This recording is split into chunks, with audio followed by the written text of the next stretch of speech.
I'm from North and I'm super excited to be here. I love it. So I'll just read whatever's on this paper because Eric's like, hey, let's read this paper. Cool. Okay, but wow, I'm much louder than normal. Alright, thanks so much for spending your evening with us here at The Escape. Everyone having a good time so far this evening? Cheer, woohoo, okay. The Escape is on Instagram, Facebook, Twitter, and YouTube at The Escape PKB. Go like and follow our pages to stay in the loop. If you play an instrument or have a really great voice, talk to Azarian. That's Azarian. He's going on mission trips. He's really cool. Okay. About worship bands and yeah, that would be cool. Okay. And then there's a black box on the wall back by the help desk. We use that box to collect money to give to great causes in our community. Between now and the end of October, we'll be raising money for the Women's Care Center right here in Parkersburg. The Women's Care Center does so much good for like saving the lives of children, and they do a lot of good, like great free stuff for a lot of women. So please drop some money in the box by the help desk each week. And don't forget, The Escape, is there doing something wrong? There's a lot of... No, keep going.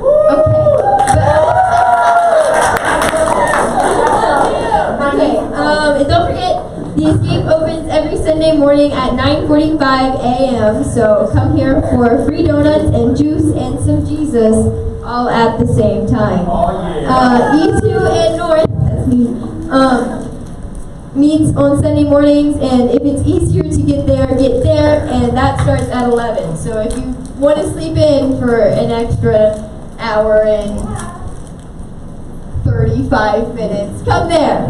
We love you. Okay. Oh, I have to pray. It says that in bold letters. Okay. All right.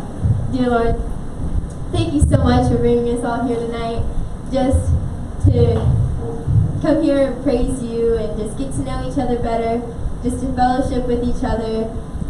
God, I pray that the message tonight just speaks to each and every one of us, and that we can remember it and just share it to everyone we meet this week. God, I pray that we would stay positive, and anything that's just been laid on us, that we would just give it to you, God, and let you take care of it. In your precious and holy name, amen. Amen. So those might have been the most fun announcements we've ever had. Wow. What? You're just mean. Speaking of mean, Liberty's helping me DJ the Hamilton dance tomorrow night, so if you bought tickets, change your plans. Just kidding. How many Hamilton students do we have here tonight? Sweet. Come to the dance tomorrow night. It'll be fun. How many of you Hamilton students, all two of you, saw my super cute baby there this morning? Were you there yet? Yeah, you guys saw her. Emmy has been going to do outreach at the schools with me on Wednesday mornings, and quite frankly, everybody likes her a lot better than me. So that was the oh, there was something important that I wanted to tell. We have 3 rules here at The Escape. 3 basic rules. And I want to run through those with you. We try to hit on them just about every week. Rule number 1, respect Escape staff. If one of the adults in the room asks you to do something or not to do something, just go with it. You know, they're not going to ask you to do something that's going to hurt you. They're not going to ask you not to do something that would make your life significantly better. So just go with it. Respect the adults in the room. Rule number 2, respect Escape students. Don't be touching other students in ways that you wouldn't want to be touched. Don't be getting all physical with your boyfriend or your girlfriend here. That's not really respectful to the other person or to your own dignity. Don't bully people. Like, we do not call people names here. We do not bring drama from school here. We do not fight. We do not threaten to fight. We do not plan fights for outside of here. Like, none of that happens. We respect Escape students. Number 3, respect Escape stuff. That means don't break our stuff. Don't break the game systems or our mugs or the chairs. Don't pee all over the walls in the bathrooms. That was literally a conversation that our custodian had to have with us a few weeks ago. He's like, I get it. Sometimes guys get a little bit of pee on the floor. I clean it up, no big deal. Some guy was like writing his name on the wall, peeing. That's just stupid. So don't do it. Respect the state stuff, people. Come on, leave this place better than you found it. And if you're gonna pee your name on the wall, at least spell your name right.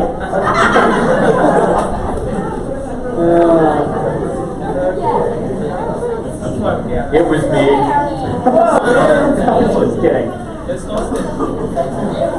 Anyway, so Sarah mentioned the Women's Care Center, that we're raising money for them. Man, that is one of the best organizations in town. They share the gospel with every single one of their patients. They literally save the lives of hundreds and hundreds of babies. It is such a great thing. Next week, we are going to roll out a challenge. Their Walk for Life is coming up. It's over at the City Park, October 13th, I think. And we are going to give you a challenge to raise money for the Walk for Life as an individual. And there are going to be some really, really, really epic prizes if you can raise certain dollar amounts. And when I'm saying really epic prizes, I'm not talking like a fidget spinner that I found on clearance at Ollie's. Like, that's not the thing. We're talking like a free trip to snow camp. Would be a possibility, or we're talking like maybe a free hydro flask for you Cisco girls, right? So we're going to make sure that if you put in the time and effort to raise money for this great cause, that you get something out of it. And it's not going to be like raise $100 and we pay $200 for you to go to camp. Like, that's not going to happen. We're talking like big money, but you can do it. But I think it was 2 years ago, I was like, I'm going all in. I'm going to raise a ton of money for this thing. And you know what? I don't think I had a single face-to-face conversation. I used Facebook Messenger, I used Instagram, I texted people, and just using social media, I raised almost $3,000 for the Women's Care Center Walk for Life. And quite frankly, most of you have more friends on social media than I do. Most of you are better at using social media than I am. And so I'm pretty sure that if I can raise $3,000 using social media for the Women's Care Center Walk for Life, some of you could like triple that. So there's the challenge. Be ready to make some money. We'll explain how that works next week. What? We will explain it next week. Cool. Okay, so the last few weeks we have been talking through a series of talks on friendship, real friends. What does it look like to be a real friend? Are you a real friend? Do you have real friends? Will you ever have any friends? Like, we've been hitting this friendship thing pretty hard, and we're going to wrap up that series tonight. We're making way for a new series next week. It's called Underrated. It's going to be all about students your age making a difference. You are not too young. You are not too insignificant to do great things for God, to change the world. But this week, as we wrap up these talks on friendship, I want us to think kind of deep tonight. This conversation might be kind of hard. It might prompt you to do something hard. It might like stir up some emotions. Like, oh man, that really hurts a little bit. But I need you to stick with me because this is so incredibly important. Tonight we're going to talk about one of the most difficult things about real friendship, and that is that sometimes friendships have to change. Sometimes friendships have to change. Sometimes change in friendship can be for the better. Like, you get closer, you spend more time together, you take up a hobby together, maybe you go through something really tough together, and that really tough situation that you went through together brings you closer as friends. You like connect on a spiritual level.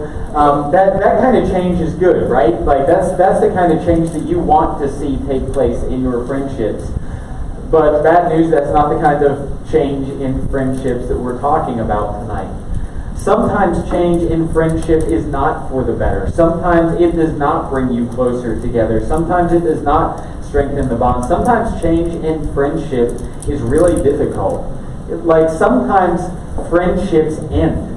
Sometimes friends part ways. Sometimes things just kind of fall apart. And there are a lot of different reasons why. Sometimes they're not a big deal. Like you change schools. Like when you change schools, you might have one or two friends that you really keep in touch with, but chances are most of your friends are not going to be your close friends anymore because you're not seeing them every day. You're not riding the bus with them. You're not walking home with them. You're not going to the same dances. You're not sitting at the same lunch table. Like that's not like end of the world reason for a friendship to fall apart.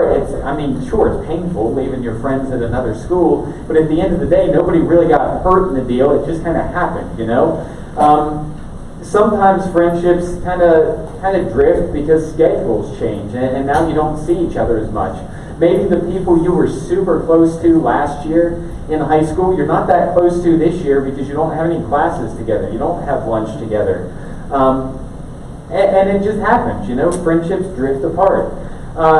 Maybe you both just changed, which means you have less in common. That's a thing. Like, as you grow up, your personality changes, your taste in music changes, your style changes, and as that happens, sometimes you just don't have enough in common with a person to really keep a friendship going like it used to. And changes like this are difficult, but eventually these changes get easier to cope with because they make sense, right? Like, it's not like, why did this happen? It's like, yeah, we went to different schools. Like, it makes sense. We aren't that close anymore. Yeah, we don't have anything in common. Why would we hang out all the time? Like, you have a reason that you can explain, this is why we don't really hang out. Like, your mom's like, now what happened to that nice young lady who used to come over and have dinner with us? And you can just explain really simply, well, we don't really have classes together anymore. It's not that we had an argument, we don't really hang out. And that's kind of the end of the conversation, you know, unless your mom's like, oh, well, she was just so pleasant, I think I'm going to call her mother and have her come over. And then you're like, Mom, stop, you're embarrassed, right? Man, there's a guy that, man, I was super close friends with in middle school, high school. His name's Jared. Like, we did everything together. We went to school together, we went to church together, we played in a band together, we worked together. When I had my landscape business, he was like my first employee. We literally did everything together, like best friends.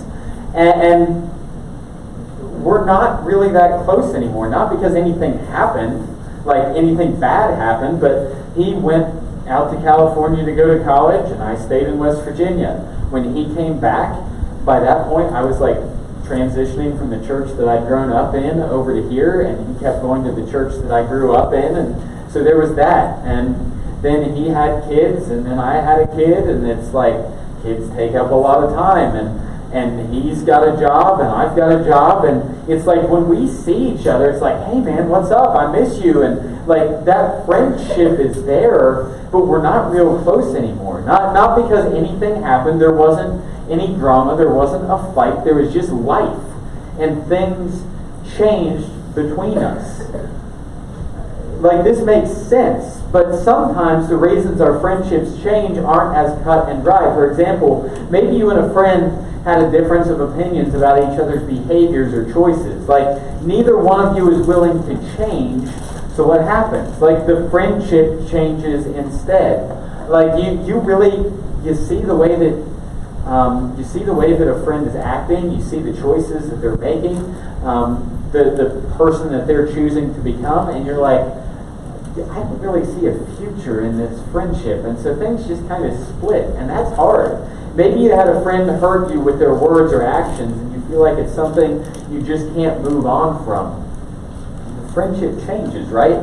Man, my sophomore and junior year of college, I had the same roommate, and man, going into my sophomore year, we were super excited to be roommates, and we had a really great year. My junior year, however, he got bitter about some stuff. And, you know, like, I had a girlfriend, and he didn't, and for whatever reason that really bothered him, and so he was always saying mean stuff about me and my girlfriend, who I wound up marrying, by the way, and he'd throw these weird little pity party temper tantrum things, and what finally pushed it over the edge was like he kept saying, I hate this school, I'm never coming back, I'm done. So I went and found another roommate. I'm like, hey Frank, you want to be my roommate next year? And he's like, yeah man, that'd be sweet. So we made plans to be roommates. Well, I come back to school the next year, and this guy who had been my roommate for 2 years, he had come back, and he's stirring up drama in the guy's dorm because I'm roommates with Frank. And I'm like, I confronted him. I'm like, dude, you said you were never coming back.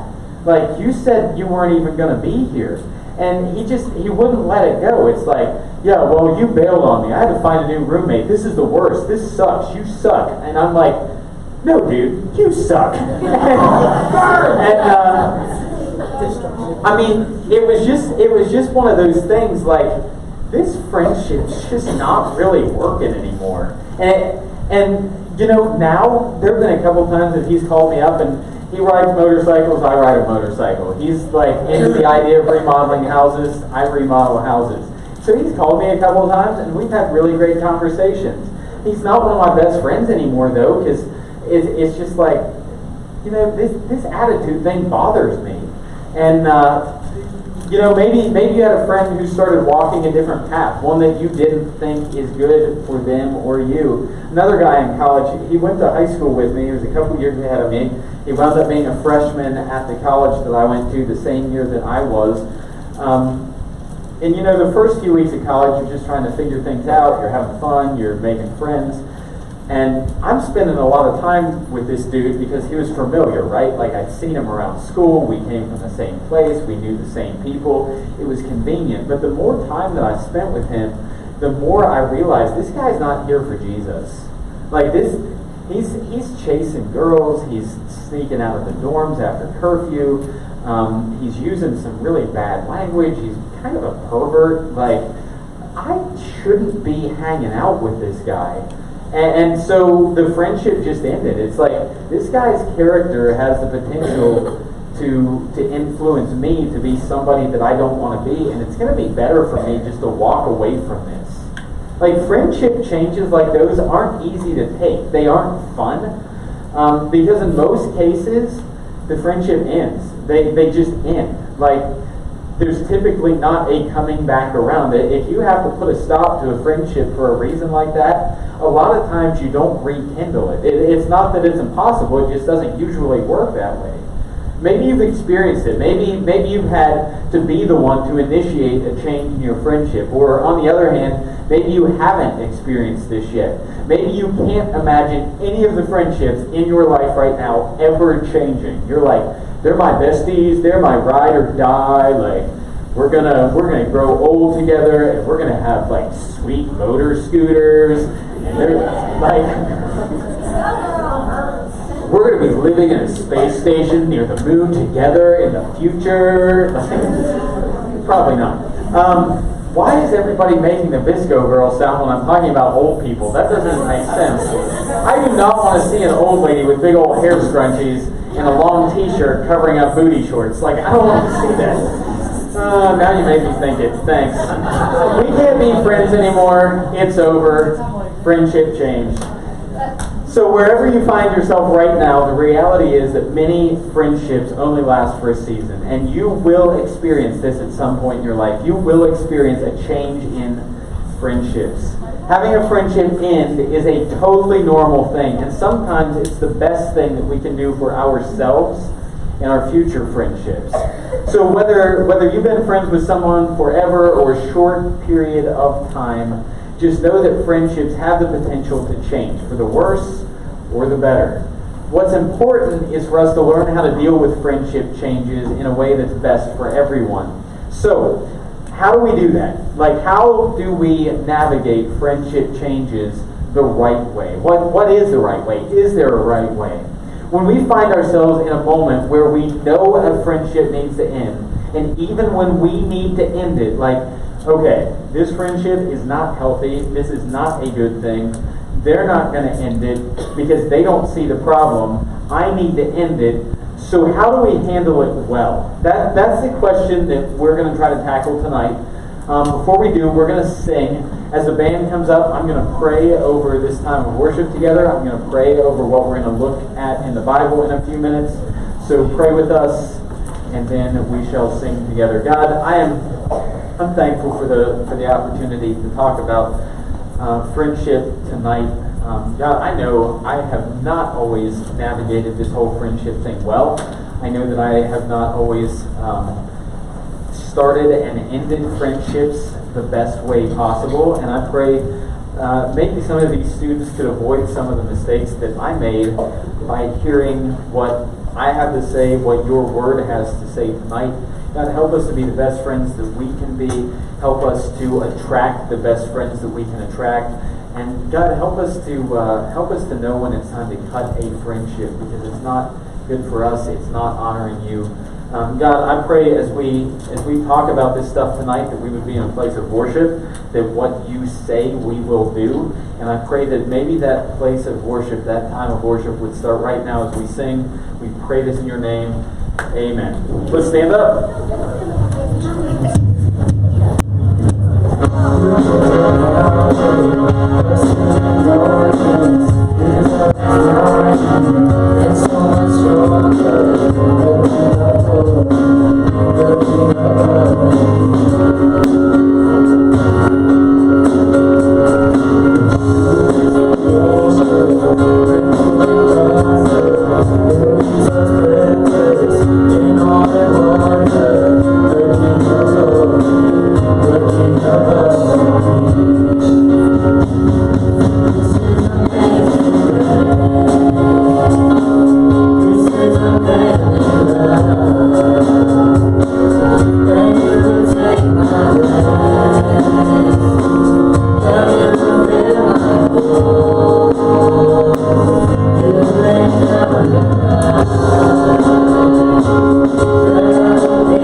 thanks guys.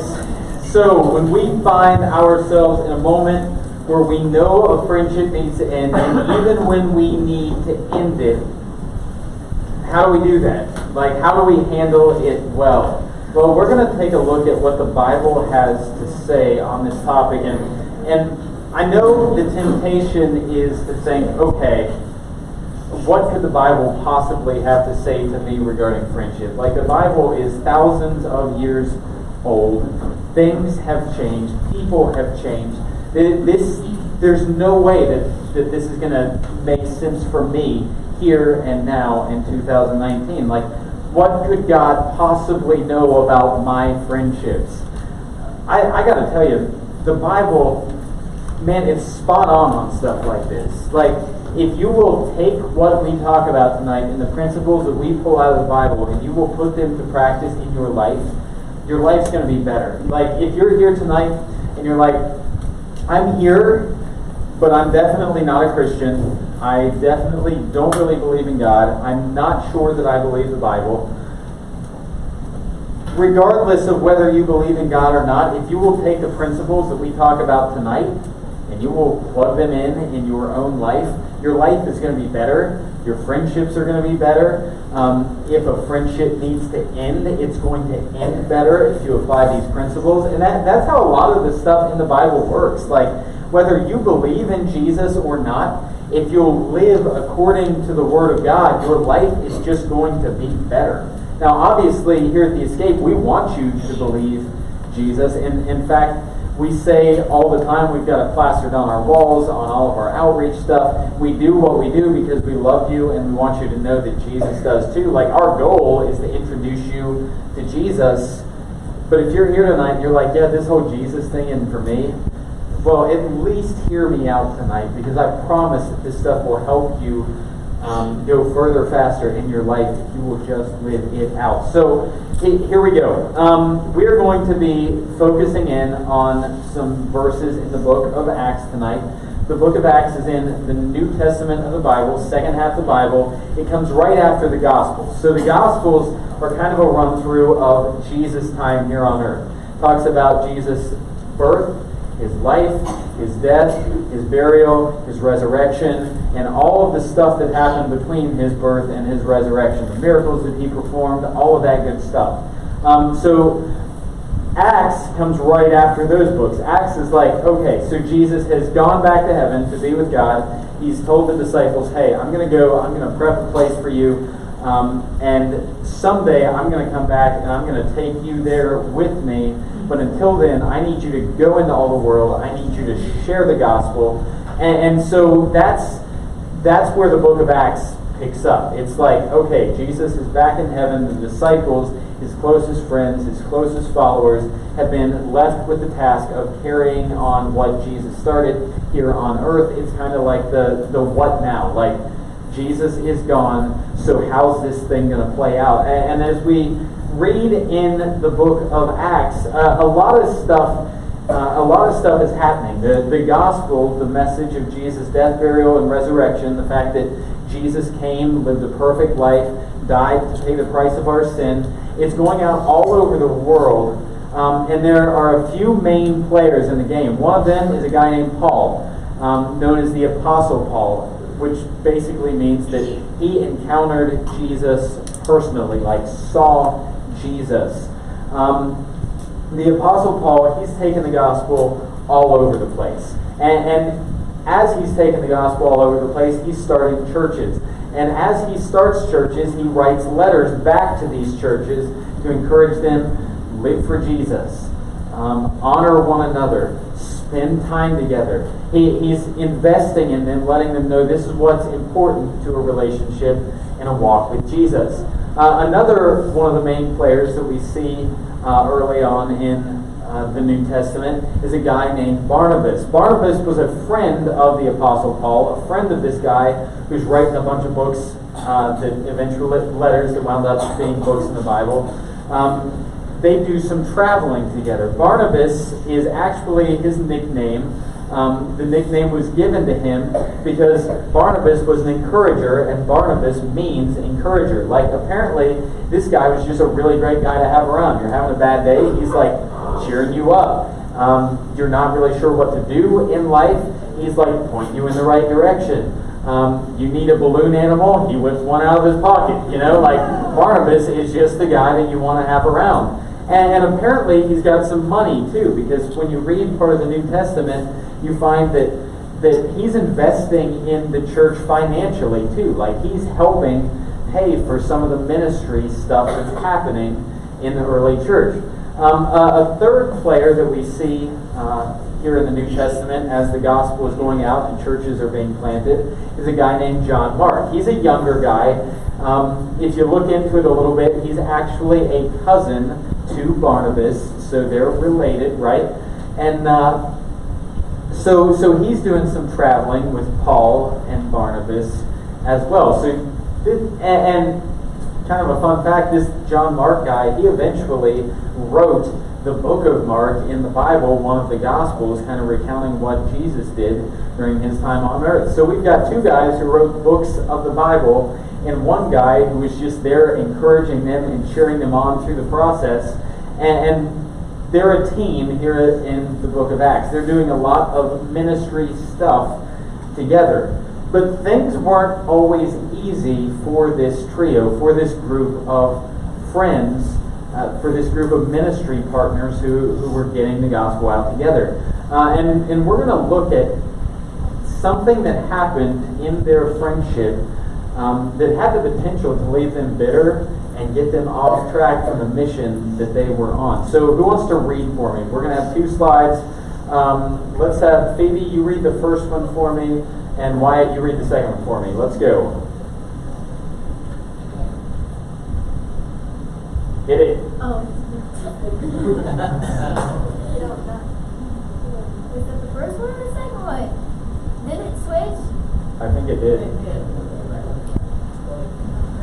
Sometime later, Paul said to Barnabas, "Let us go back and visit the believers in all the towns where we preach the word of the Lord and see how they're doing." Okay. Next one.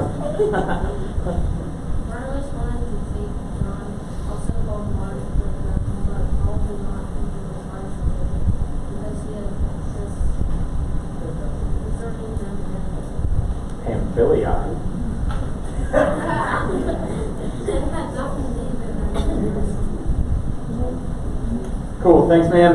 So here's the deal. Paul and Barnabas, they were friends who were doing some pretty important work together. They were revealing Jesus to people, establishing churches along the way, but when they decided to check in on some of the churches, some problems started. So they had already gone around, they had started these churches, they had shared the gospel, people got saved, they're meeting together, good things are happening in a lot of these churches, and Paul's like, okay, we're going to check back in. We're going to take a second trip to visit the churches that we've already started, make sure that everything's good, see what we can do to help. And here's where the problem arose. Barnabas is like, okay, cool, let's do this, and we're going to bring John Mark with us. We're going to bring my cousin with us. Well, here's why that caused a problem. If you go back a little bit and you do some reading, you find that John Mark had gone on a trip with these guys previously, and whether he got homesick or whether he just decided this was too hard, he just bailed out. Like, they're partway through the trip and John Mark just leaves, which is super inconvenient. Like, you're on a mission trip, you've got this teammate, they're pulling part of the weight, and all of a sudden John Mark's just like, yeah, I gotta go home. And so Barnabas is at the beginning of this trip, he's like, okay, Paul, let's give him another chance. Let's take John Mark with us. And Paul's like, heck no. Like, Paul's not having it. The idea, like, he doesn't even entertain the thought. It's just, no. He bailed on us before. He's going to bail on us again. We're about bringing John Mark. He's like, he couldn't stand the pressure before. I'm not going to give this another shot. So check out what happens next. Who wants to read for me? Yeah, Alex, do it. Yes. I was joking, bro. No, I'm calling on you. Yeah, Alex. Okay, so Acts 15:39 says, they had such a sharp disagreement that they parted company. Wow, such a sharp disagreement that they parted company. Okay, somebody read the next one for me. I can't see who it is, whoever is beside Rivian, because I can't see your face. Barnabas took Mark and sailed for Cyprus, but Paul chose Silas and left. Commended by the believers through the grace of the Lord, he went to Syria and Cilicia. strengthening the churches. Good job, man. Thank you so much. So, this escalated pretty quickly. Like in one verse, Barnabas is like, hey, can we bring John Mark? And in the next verse, it says their disagreement was so sharp that they parted company. In other words, they broke up. Not that they were dating, but their friendship was just like, yep, this is over. Like, we're not working together anymore. This is a disagreement between friends, a disagreement big enough that they decided that separating was the best thing to do. That sounds harsh, doesn't it? Like, to get so upset with your friend that you think there's no way to solve the problem but to separate. It may seem like an overreaction, but it wasn't to the people involved. Like, we can look at it and be like, well, they could have done this and this and this to work it out. Like, everything could have been okay. But in their shoes, it's like, obviously this could not be overcome, because we've got some really spiritually mature guys here. Paul, man, he's like superstar of the New Testament, other than Jesus. And you've got Barnabas, who's like, I mean, his name's encourager. Like, he's not going to be one to pick a fight unnecessarily. And so, if we were to be in their shoes, we'd probably come to the same conclusion. We're going to have to split, because this ain't going to work anymore. And maybe this has kind of been your experience too. Like, you see that a friendship is strained. You see that you and one of your friends are not heading in the same direction, that things need to split. Everybody around you is like, it'll be fine. Dude, just chill. Like, you guys can still be friends. It'll be okay. Like, you don't need to do anything about this. Just ride it out. Just go with it. But you know that there's a problem. And you know that the problem's probably not going to be overcome. That's kind of what was happening here. But what I love most about this example is that it doesn't end here. The writer of Acts, a guy named Luke, goes on to say that the two men, Paul and Barnabas, they kept doing what they were doing for Jesus. Like, they kept telling others about Jesus even though they weren't doing it together anymore. So what we see here is that this split in this friendship, it didn't make them so bitter that they just gave up the ministry that they had. They didn't stop serving Jesus.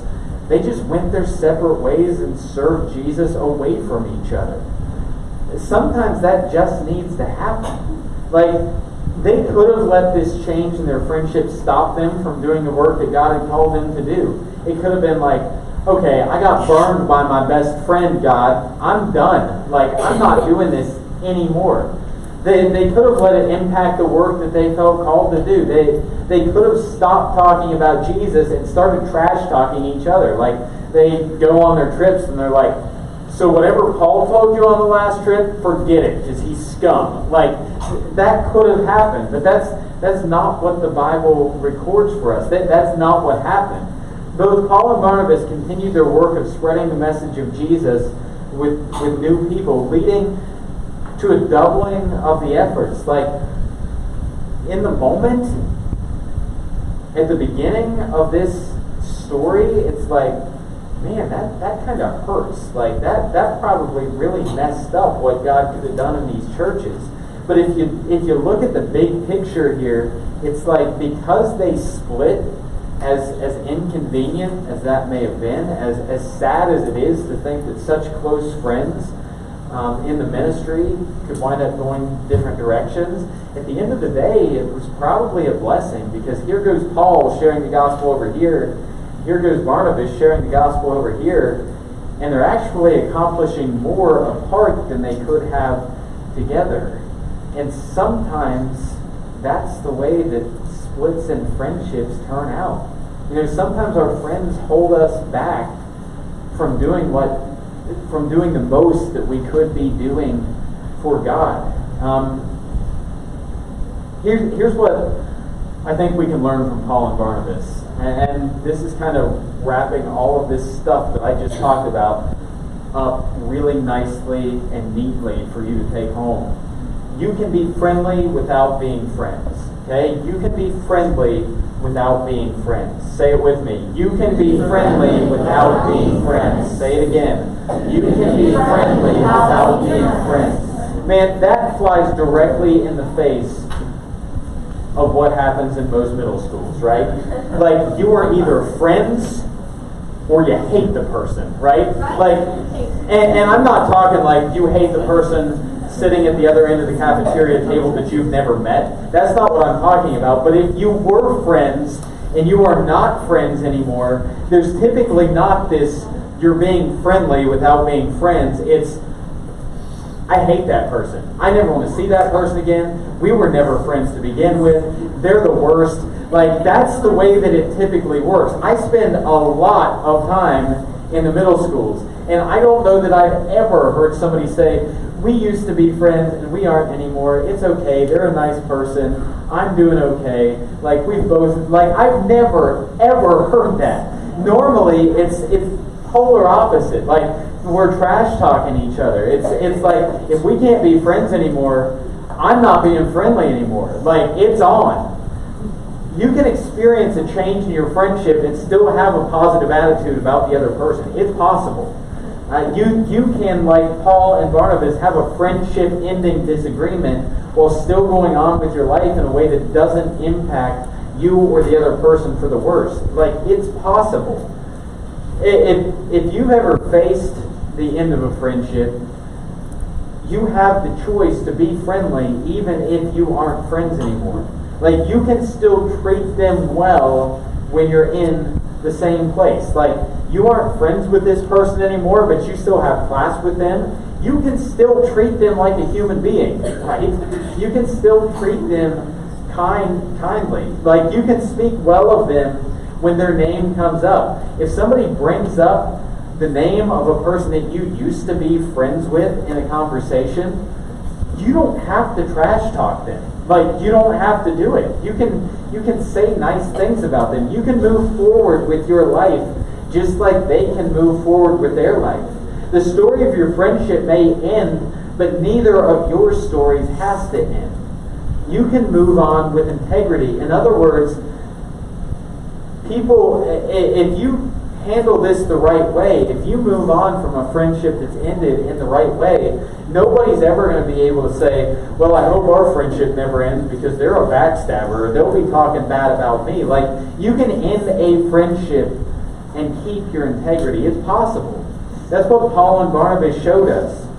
Never in Scripture do we see that there were any disputes, that there were any arguments, that there was any backstabbing or name-calling. In fact, if you flip ahead in Scripture, eventually Paul is like, you know what, that John Mark guy that Barnabas wanted to bring on the trip, he's a good guy, and I'd really like to see him again. Man, how cool is that? Like, that leads me to believe that eventually Barnabas and Paul, their friendship was probably fixed because this major disagreement that they had over John Mark, Paul's like, John Mark's all right. Like, he's doing some good stuff with his life. Being friendly without being friends, maybe it sounds easy to you, but it's a lot harder to actually do. When a friendship ends for whatever reason, it's easy to write the other person off or to even go back and rewrite your history with them, saying things like, oh, we were never that close. Like, have you ever done that? A friendship ends, or maybe a relationship ends. Maybe you and your boyfriend or girlfriend break up, and last week you're like, I love them, I'm going to marry them, this is going to be great, we're going to have 12 kids, and we're going to live on a yacht. Like, you are planning out your entire life together, but then this week you've broken up and it's like, yeah, I never really liked him anyway. Like, dude, don't even pretend you haven't done that. It happens a lot like that with friendships too. Like, I never really liked them. We never really had anything in common. They weren't really a good friend when 2 weeks ago you're like trading hair scrunchies and talking about being BFFs forever and snapping each other 12 times a day, you know, like, or you're like, that losing that friendship is not a big deal. It doesn't bother me. Or I always knew this friendship wouldn't last. I always knew that they weren't good enough. But a friendship that doesn't have a future doesn't discount what it was in the past. You know, don't completely erase all the good times from your memory. Don't forget the lessons that you learned in that friendship. When you end a friendship, it doesn't change the fact that you were friends. It doesn't change the fact that there was something there. That there was something that drew you to that person. Whether it be good or bad, you had some good times together, right? And just because there's not a future friendship between that person and you, it doesn't mean either of you is necessarily the bad person. Sometimes friendships just split because, like we talked about earlier, your ambitions change, your hobbies change, your schedule changes, your school changes. Friendships are complex, which means the reasons for them ending can be complicated. Don't oversimplify it by making you the good guy and them the bad guy. Don't assume that they're the villain and you're the hero in the situation, because it's not always that simple. Show respect and kindness to the friend that you're parting ways with by being kind even as you go your separate ways. And here are a couple ways that you can do that as we wrap up.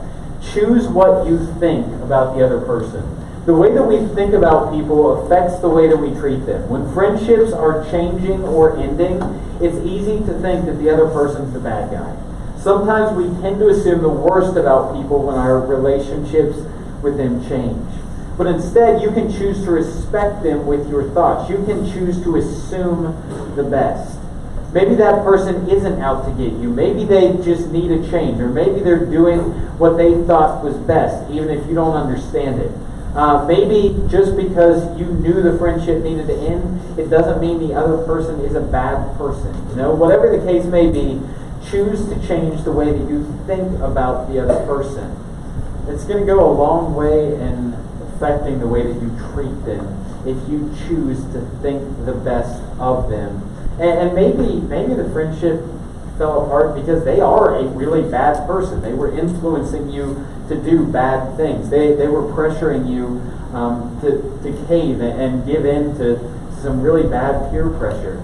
Rather than thinking terrible thoughts about them, pray for them. Hope for the best for them. You know, don't sentence them to hell in your mind.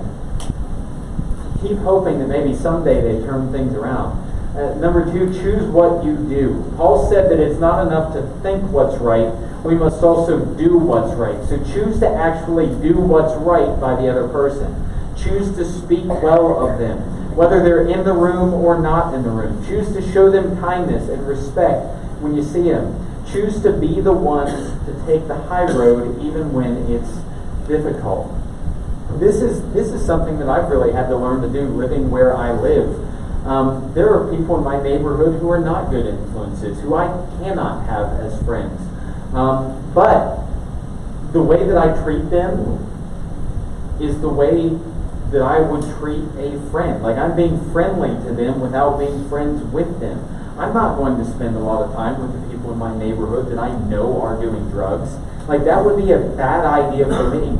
But that doesn't mean I can't be friendly to them. Like, I'm not gonna completely avoid them all the time. I'm not gonna like cuss them out, flip them off, and pray them to hell. Like, I'm not gonna do that.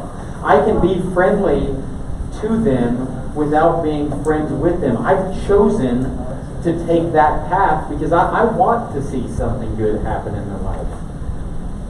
As we wrap up this series, I want to encourage every one of you to really think about your friendships. They have the potential to influence the direction of your life in ways that you can't even begin to imagine. You show me your friends, I'll show you the future. Drill that into your head. You've got to be careful choosing your friends. You've got to be careful who you let influence your life.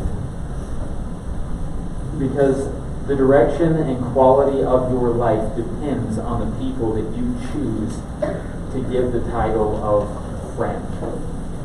It may not be easy, but I promise that the more steps you take toward becoming and surrounding yourself with real friends, the better your friendships will be.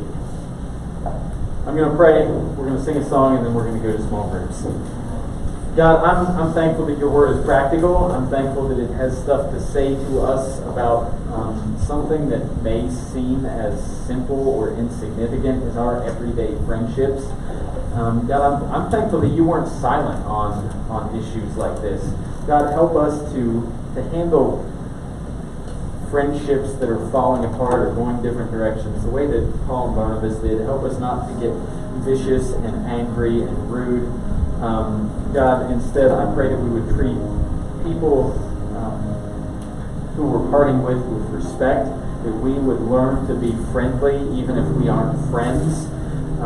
God, help us to reflect the love of Jesus, whether it be with close friends or people that we've realized we can't do this anymore. God, I pray that the way that we interact with the people in our lives would be an example to the people around us, that people would be drawn to Jesus because of the way that we treat others. We pray this in your name. Amen. Stand up and sing.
guys don't sit down. Before we go to small groups, I want to do something a little bit different tonight. Azarian, I want you to come out here right in the middle of the room. And if you're around Azarian, I just want you to put your hand on him and we're going to pray because he's getting ready to go to Belize on a mission trip. And we want to pray him out. So y'all gather around Azarian and we're going to pray that God uses him this coming week. All right, let's pray.